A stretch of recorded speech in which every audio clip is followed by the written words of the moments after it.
Hi, my name is Laser Carrot, and I just joined the Game Jam. Specifically, it's Devs That Jam 19, Spooky Edition. It's a monthly, 36-hour-long jam, and in this video, I'll tell you my experience of participating in it. Now, going into this, I actually had a bit of experience joining Devs That Jam.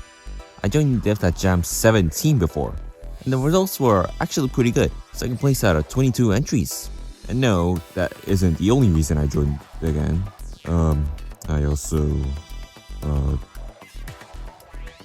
Anyway, the theme this time around was Graveyard, because it's Halloween.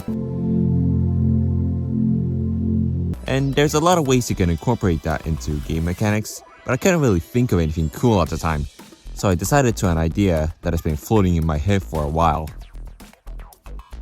So I'm a big fan of the game Brotato, and one of my favorite characters in the game is the Bull.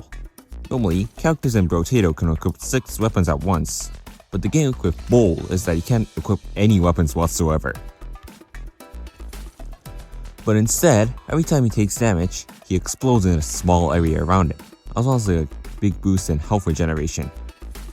So essentially, he just kinda rams into every enemy. He kinda sounds like some weird mindless gimmick character, but I actually think the way they designed him is genius, and there's a few key points why. First of all, the fact that his attack is an AoE makes him much more strategic, since instead of just tackling whatever you see, you want to group up enemies so you can get the most out of your limited health. Second, some objects like these trees that drop items don't do contact damage, and thus you can't attack them directly. So you have to be even more strategic on where you get hit, so you can catch these in your explosions. And if you couldn't see where all this is going, yeah, I just stole the entire idea and built my game around it. And with the idea set in place, I quickly started making a basic player controller. Not much to talk about here, but for the animations, I decided to take another cue from Brotato and go very minimal, with a bunch of squash and stretch. And for the sprites, I opted for a sort of crayon-like style using simple vector art. The main character is a cactus, so I thought it fit the rhyming into enemies thing. I then made the explosion when you get hit. Coding's so very simple, it just spawns an explosion scene that disappears automatically. But since they want any enemies to get hit by, I made it so you can press space to hurt yourself so I can test the feature. This was supposed to be a debug thing that I'll move later, but after I finished working on the attack system, I completely forgot about it, and it ended up in the final version submitted to the jam. Whoops. Anyway, now that you can get hurt, I added some natural health regen. I actually made it work a bit differently for Brotato this time. Instead of constantly healing 1 HP at a time, you heal a much bigger amount of... Well, it's still 1 HP, but like... 1 HP in my game has more value than 1 HP in Brotato, and you get what I mean. Anyway, you heal a much bigger amount, but in between heals, you have to wait a much lengthier 2 seconds. Additionally, every time you get hit, the timer gets reset, so you have to take breaks between combat, or you'll quickly get low in health. I'm pretty proud of this system, since it adds some nice strategy and risk versus reward to the healing. And with the player finished, I started working on the enemies. Their behavior is very simple. They just walk in a straight line towards you, and whenever you touch them, you take damage. Nice and easy. And to make all the different enemy types, I tried using Godot's resource feature. If you don't know, Godot lets you make custom resources that can, among other things, store data. So I made a very basic system that lets me set an enemy's speed, damage, and health, as well as a sprite. And then, just slot that resource in the enemy scene, and boom, new enemy type. Oh yeah, speaking of sprites, I decided that all the enemies will be zombie creatures, since, you know, Graveyard. But I didn't want to make any walking animations, so I took yet another cue from Brotato and made the baddies all slime things with no legs, so I can get away with a bit of squash and stretch. Cool, now what's the theme of the jam again? Oh yeah, Graveyard. Where are the graves? So I finally made some graves. They act pretty much exactly the same as the aforementioned trees from Brotato. They share basically the same code as the enemies, except with no movements or contact damage. And when they die, they drop these health drops that heal you for 4 health. And with that, I'll say the basic combat was done. So I moved on to making a map for these enemies and graves to spawn in. My plan is to have a small area where everything happens, and the more you survive there, the more enemies that spawn. Standard arcade game stuff.